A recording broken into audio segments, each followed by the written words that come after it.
আসসালামু আলাইকুম রহমতুল্লাহ। প্রিয় দর্শক, আপনারা সবাই কেমন আছেন? আশা করছি ভালো আছেন। প্রিয় দর্শক, আজকে আপনাদের জন্য 5 দুর্বল ব্যাংকের একটি বিশাল নিউজ নিয়ে আপনাদের মাঝে হাজির হয়েছি।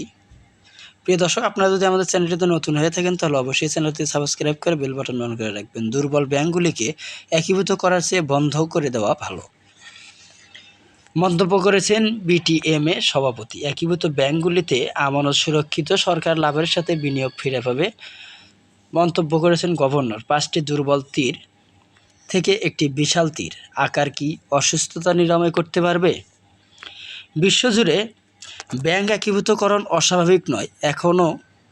কখনো কখনো এগুলি পদচিহ্ন সম্প্রসারণ এবং বিশ্বব্যাপী প্রতিযোগিতামূলক তৈরি করা হয়। অন্য সময়ে এগুলি উদ্ধার অভিযান হিসেবে কাজ করে।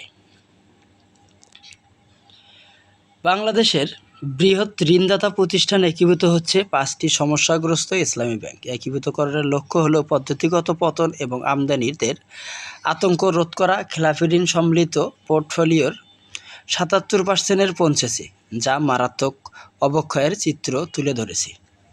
করদাতারা 200 কোটি টাকার ঋণ পরিশোধের বোঝার মুখোমুখি, যা নৈতিক ঝুঁকি বাড়াচ্ছে। একীভূতকরণ সাফল্যের গুরুত্বপূর্ণ কারণ হিসেবে দেখা হচ্ছে প্রশাসন, স্বচ্ছতা, জবাবদিহিতা। সংস্কার ছাড়া একীভূতকরণ বৃহত্তর পরিসর ব্যর্থতার পুনরাবৃত্তি ঝুঁকিতে রাখে।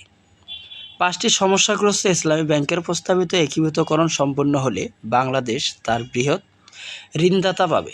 অ্যাসোসিয়েশন অব ব্যাংকার্স বাংলাদেশের প্রাক্তন চেয়ারম্যান আনিস এ খান যেমন উল্লেখ করেছেন, নতুন এই প্রতিষ্ঠানের সম্পদের পরিমাণ প্রায় 2.2 লক্ষ কোটি টাকা হবে, যা রাষ্ট্রায়ত্ত সোনালী ব্যাংককে ছাড়িয়ে যাবে।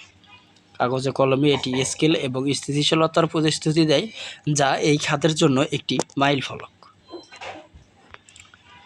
কিন্তু এখনই আরও কঠিন প্রশ্ন, মেগা একীভূতকরণ পচন দূর করবে নাকি 5টি ব্যর্থ ব্যাংকে একত্রিত করে একটি বৃহৎ সমস্যা তৈরি করবে? বিশ্বজুড়ে ব্যাংক একীভূতকরণ অস্বাভাবিক নয়। কখনো কখনো এগুলি পদচিহ্ন সম্প্রসারণ এবং বিশ্বব্যাপী প্রতিযোগিতামূলক তৈরি করা হয়। অন্য সময়ে এগুলি উদ্ধার অভিযান হিসেবে কাজ করে। একীভূত সত্তায় সুশাসন এবং ব্যবস্থাপনার দক্ষ বজায় রাখার জন্য কেন্দ্রীয় ব্যাংকে একটি শক্তিশালী নিয়ন্ত্রক এবং তত্ত্বাবধান কাঠামো নিশ্চিত করতে হবে। করদাতাদের অর্থের আশ্রয় নেওয়ার আগে বিকল্প পুনর্মূলধনীকরণের বিকল্পটি অন্বেষণ করা উচিত। বাংলাদেশ ও অধিগ্রহণের ক্ষেত্রে তার অংশ পৌঁছেছে। স্টার্ট 2000 সালে এনডেএস গিল্ডস বাংলাদেশ ব্যাংক কার্যক্রম গ্রহণ শুরু করে।